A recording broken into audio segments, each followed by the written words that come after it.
Assalamualaikum dear students. I hope you are all fine and doing great. Our today's topic of discussion is continuation of photosynthesis.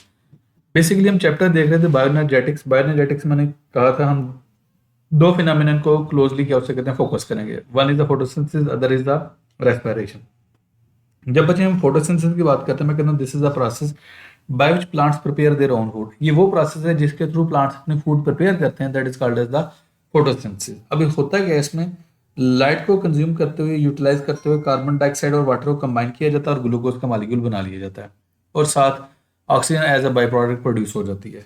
Clear है? ये मैं बात journal से कर चुका था। अब जब हम फोटोसिंथेसिस की बात करते हैं हम कहते हैं फोटोसिंथेसिस जो है ना बेसिकली दो फर्दर स्टेप्स पे बेस कर रही होती है। दो फर्दर क्या हो सकते हैं प्रोसेस होते हैं इसमें। एक होते हैं लाइट रिएक्शन, दूसरे होते हैं डार्क रिएक्शन। जो लाइट रिएक्शन होते हैं ना या लाइट डिपेंडेंट फेज या light dependent reaction, these are the reactions which are directly dependent upon light. इनके लिए लाइट डायरेक्ट रिक्वायर होती है। लाइट होगी तो ये रिएक्शंस होंगे, लाइट नहीं होगी तो ये रिएक्शंस नहीं होंगे। दूसरे होते हैं लाइट इंडिपेंडेंट फेज या जिसे हम डार्क रिएक्शन कहते हैं। मैं कहता हूँ वो लाइट पे डायरेक्टली डिपेंड तो नहीं करते लेकिन इनडायरेक्टली डिपेंड करते हैं। एनीवेज, अब लाइट डिपेंडेंट रिएक्शंस को हम देखते हैं क्या है, कैसे है, किस तरह और क्यों है। इसको रीड करते हैं। The key events in light dependent reactions of photosynthesis are the absorption of light energy by photosynthetic pigments। पहली बात क्या है कि जो फोटोसिंथेटिक पिगमेंट्स है ना वो लाइट को ऑब्जॉर्व करेंगे। अब फोटोसिंथेटिक पिगमेंट्स कौन कौन से हैं? क्लोरोफिल ए है, क्लोरोफिल बी और कैरोटीनॉइड्स हैं। क्लियर? ओके, नेक्स्ट हम बात करते हैं the excitation of electrons by that energy. अब जारी बात है जब लाइट एनर्जी ऑब्जॉर्व होगी तो इलेक्ट्रॉन क्या कर जाएंगे, एक्साइट कर जाएंगे और इसी वजह से या इसी इलेक्ट्रॉन को यूज करके दो क्या उसे कहते हैं बनाए जाते हैं मॉलिक्यूल, एक एटीपी और एनएडीपीएच।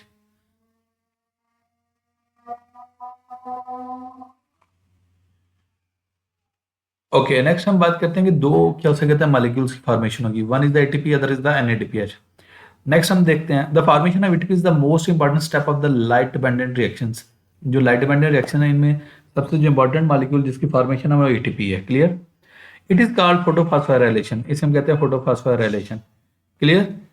दिस प्रोसेस इधर इन नॉन साइक्लिक फोटोफॉस्फोराइलेशन और साइक्लिक फोटोफॉस्फोराइलेशन। अब याद रखिएगा इलेक्ट्रॉन के फ्लो के अकॉर्डिंग ना हम दो फिनोमिनन ये इसको हम दो प्रोसेस में डिवाइड कर देते हैं। एक होता है नॉन साइक्लिक फोटोफॉस्फोराइलेशन, दूसरा होता है साइक्लिक फोटोफॉस्फोराइलेशन। और याद रखिएगा प्लांट सेल के अंदर नॉर्मली चल रहा होता है ना वो नॉन साइक्लिक फोटोफॉस्फोराइलेशन होती है मोस्टली। क्या होता है अंडर सर्टेन कंडीशंस इलेक्ट्रॉन जो अल्टरनेट पाथवे फॉलो करते हैं उसे हम कहते हैं साइक्लिक फोटोफॉस्फोराइलेशन। अब ये क्या है, कैसे है, किस तरह, इसको अब देखते हैं।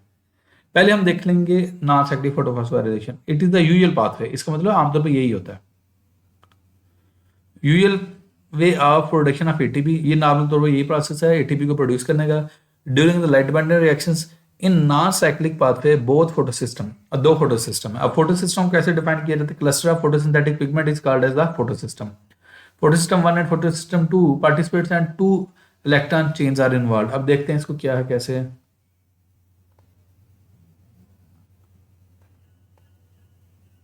ये पहले मैं आपको पाथवे समझा देता हूँ फिर इसको रीड कर लें, फिर आपको इजीली समझ आ जाएगा।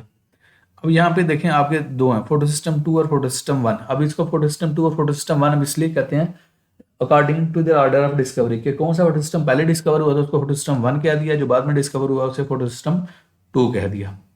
क्लियर है यहाँ तक? ओके, अब फोटोसिस्टम 2 को हम P680 भी कहते हैं और फोटोसिस्टम 1 को P700 भी कहते हैं। अब क्वेश्चन आता है इसको ये क्यों कहा जाता है? जो फोटोसिस्टम 2 है उसको P680 इसलिए कहते हैं क्योंकि उसका जो है ना आपका क्लोरोफिल ए वो 680 नैनोमीटर की लाइट को ऑब्जॉर्व करता है और जो फोटोसिस्टम 1 है उसको P700 कहते हैं। उसको P700 इसलिए कहते हैं क्योंकि वो 700 नैनोमीटर वेवलेंथ की लाइट को क्या करता है, ऑब्जॉर्व करता है। क्लियर? इसलिए कहते हैं। एनीवेज, अब देखते हैं। मैं कहता हूँ फोटोसिस्टम 2 पे लाइट फॉल करती है in the form of photon. अब फोटॉन क्या है? फोटॉन को हम डिफाइन करते हैं discrete packet of energy is called as the photon. जब उस पर फॉल करता है उससे इलेक्ट्रॉन एक्साइट करते हैं। क्या करते हैं? Electron excite. जब इलेक्ट्रॉन एक्साइट करते हैं तो क्या हो जाता है? इलेक्ट्रॉनिक होल क्रिएट हो जाता है। अब electronic hole is nothing, just you can say empty space of electron. वो खाली जगह है जहाँ पे इलेक्ट्रॉन की एक एम्प्टी स्पेस क्रिएट हो जाती है। क्लियर? यहाँ पे दो इलेक्ट्रॉन होल क्रिएट हो गए और इन दो इलेक्ट्रॉन होल को फुलफिल करने के लिए वाटर को स्प्लिट किया जाएगा, उससे दो इलेक्ट्रॉन लेके इसको फुलफिल कर दिया जाएगा। एनीवेज, अब इस फोटोसिस्टम 2 के जो दो इलेक्ट्रॉन एक्साइट हुए थे वो चले गए एक्साइटेड स्टेट में, उनको एक्सेप्ट कर लिया प्राइमरी इलेक्ट्रॉन एक्सेप्टर ने। किसने एक्सेप्ट कर लिया? प्राइमरी इलेक्ट्रॉन एक्सेप्टर ने। क्लियर? मीनवाइल उसी टाइम पे जो फोटो सिस्टम 1 है वहां पे भी लाइट फॉल की, जब वहां पे भी लाइट के फॉल की, वहां से भी इलेक्ट्रॉन एक्साइट हुए, वो भी चले गए किसके पास, प्राइमरी इलेक्ट्रॉन एक्सेप्टर के पास। ओके, अब उसके जो प्राइमरी इलेक्ट्रॉन एक्सेप्टर के पास इलेक्ट्रॉन गए थे उनको दिया गया नेक्स्ट एफडी को फेरिडॉक्सिन जिसे हम कहते हैं, और फेरिडॉक्सिन आगे देती है इलेक्ट्रॉन, और उन्हीं इलेक्ट्रॉन को यूज करके एनएडीपी पॉजिटिव को कन्वर्ट कर दिया था एनएडीपीएच में। क्या बन गया हमारे पास, एनएडीपीएच। क्लियर। अब ये फोटो सिस्टम 1 के इलेक्ट्रॉन होल को फुलफिल करने के लिए ये वाले इलेक्ट्रॉन आएंगे, ये जो फोटो सिस्टम 2 के थे वो आते हैं यहां तक through series of electron carriers. अब कौन कौन सा है, पी क्यू है, साइटोक्रोम कॉम्प्लेक्स है, पीसी है। पी क्यू है प्लास्टोक्विनोन है, ये पहला इलेक्ट्रॉन कैरियर है, वो देगा इलेक्ट्रॉन किसको, साइटोक्रोम कॉम्प्लेक्स को। साइटोक्रोम कॉम्प्लेक्स किसको देगा, पीसी को देगा, प्लास्टोसाइनिन को देगा, और अल्टीमेटली किसको दे देंगे, फोटोसिस्टम 1 को। अगर गौर करें तो यहाँ पे जो एरो है डाउनवर्ड आ रहा है, मीन इलेक्ट्रॉन्स की एनर्जी क्या कर रही है, डिक्लाइन कर रही है, और इसी इलेक्ट्रॉन्स की एनर्जी को यूज करके क्या बना लिया जाता है, एटीपी बना लिया जाता है, और इसी को हम कहते हैं फोटोफॉस्फोराइलेशन। लेकिन याद रखना एटीपी की फॉर्मेशन का प्रोसेस जो होता है ना, उस प्रोसेस को हम कहते हैं केमियोस्मोसिस। अब केमियोस्मोसिस क्या है वो आगे मैं दिखाऊंगा, आगे बता दूंगा आपको। एनीवेज दोबारा बोलता हूँ पूरे को, मैं कहता हूँ फोटोसिस्टम 2 पे इलेक्ट्रॉन फोटॉन फॉल किए तो इलेक्ट्रॉन एक्साइट कर गए, फोटोसिस्टम 1 पे भी फोटॉन फॉल किए तो यहाँ पे इलेक्ट्रॉन क्या करके एक्साइट कर गए। अब फोटो सिस्टम 1 के इलेक्ट्रॉन को यूज करके फेरिडॉक्सन से एनएडीपी पॉजिटिव को दिया गया, एनएडीपी पॉजिटिव कन्वर्ट कर दिया किसमें, एनएडीपीएच में।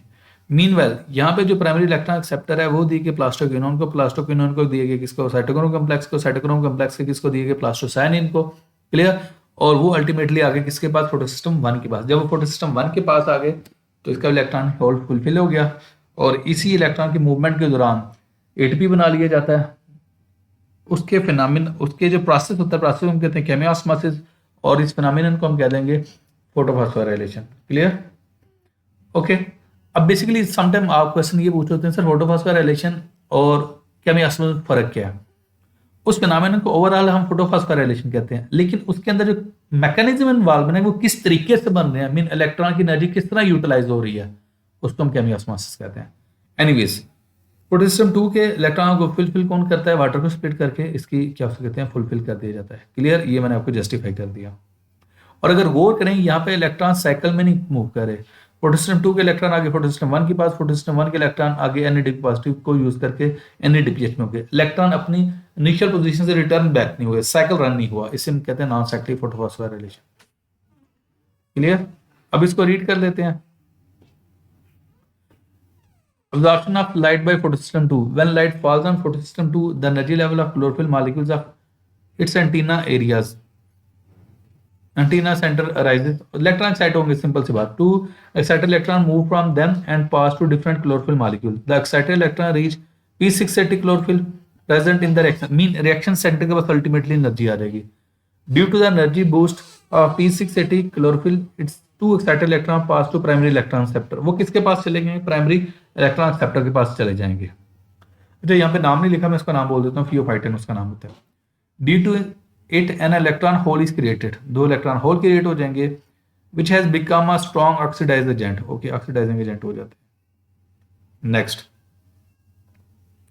Photolysis of water. अब photolysis mean breakdown of water due to light. The electron hole in the chlorophyll molecules filled by the electron from water. तो यही बात मैंने की, वाटर को सेपरेट कर दिया जाएगा, उससे इलेक्ट्रॉन ले लिए जाएंगे। When water molecules react with oxidized chlorophyll in photosystem 2, it's break into two hydrogen ion, दो हाइड्रोजन आयन आएंगे, उन दोनों हाइड्रोजन आयन के इलेक्ट्रॉन ले लिए जाएंगे, और वो क्या कर दिया जाएगा, फुलफिल कर दिया जाएगा इलेक्ट्रॉन होल को। और जब दो वाटर के मॉलिक्यूल स्प्लिट होंगे, एक एटम ऑक्सीजन का एक वाटर से आ गया, दूसरा ऑक्सीजन का एटम दूसरे वाटर के मॉलिक्यूल से आ गया, तो O2 रिलीज हो जाएगी, oxygen. These two electrons fill the hole in p680 chlorophyll. This water splitting step of the photosynthesis is called a photolysis. उसमें क्या नाम देते हैं, photolysis.